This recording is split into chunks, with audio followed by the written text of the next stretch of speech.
Bien que rare aujourd'hui, la maladie de Lyme peut être dangereuse. Principalement causée par la piqûre d'une tique infectée, cette maladie est plus fréquente pendant l'automne et l'hiver. Pour les enfants surtout, les conséquences peuvent être dangereuses. Emily Setzer, une petite fille originaire d'Ohio aux États-Unis, a vécu une mauvaise expérience suite à des piqûres de ces insectes. La maladie de Lyme est une pathologie provoquée par une bactérie qui peut être transmise suite à la piqûre d'une tique qui la porte.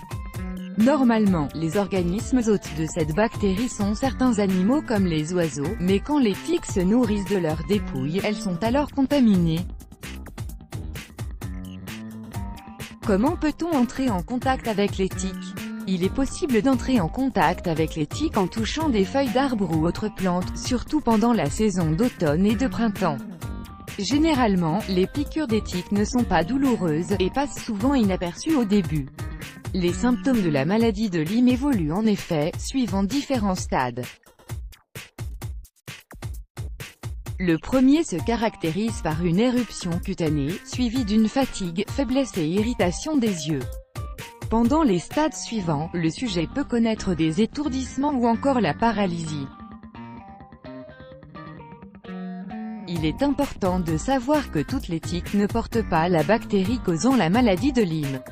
Et même si c'est le cas, le risque de contamination est moindre quand les tiques sont enlevées entre 24 et 36 heures après leur fixation.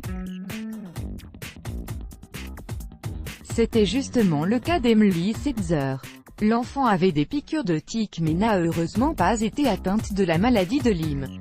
Témoignage. Emily Setzer est une petite fille originaire d'Ohio. Pendant qu'elle jouait à l'extérieur, l'enfant profitait pleinement de sa journée et se roulait dans l'herbe. Quand elle est entrée pour faire une sieste, sa maman Becca Setzer a remarqué des petits points noirs sur ses bras, jambes ainsi que sur son ventre.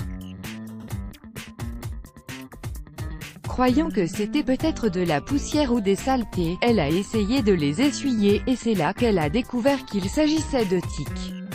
C'était plus exactement des tiques en stade larvaire.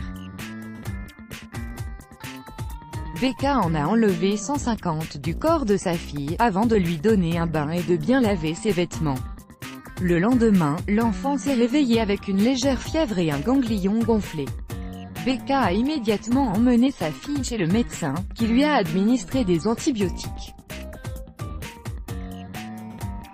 Il a aussi effectué les tests nécessaires pour s'assurer qu'elle n'a pas contracté la maladie de Lyme. Pour alerter les autres parents, la maman a publié une photo de quelques parties du corps de sa fille sur Facebook, en expliquant la situation et en donnant des informations importantes sur le danger des tiques. Son post a été partagé près de 567 000 fois. La maman a expliqué comment enlever les tiques et ceci en utilisant une pince à épiler, en veillant à tirer vers le haut. Il faut par la suite jeter les tiques aux toilettes et tirer la chasse.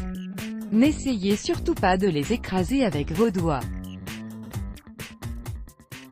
Aujourd'hui, Emily se porte très bien et ne souffre heureusement pas de la maladie de Lyme. Becca a tenu à publier les photos de sa fille sur Facebook et à partager son expérience afin de prévenir les autres parents et les sensibiliser quant à la gravité de ce problème. Let's block ADS. Why?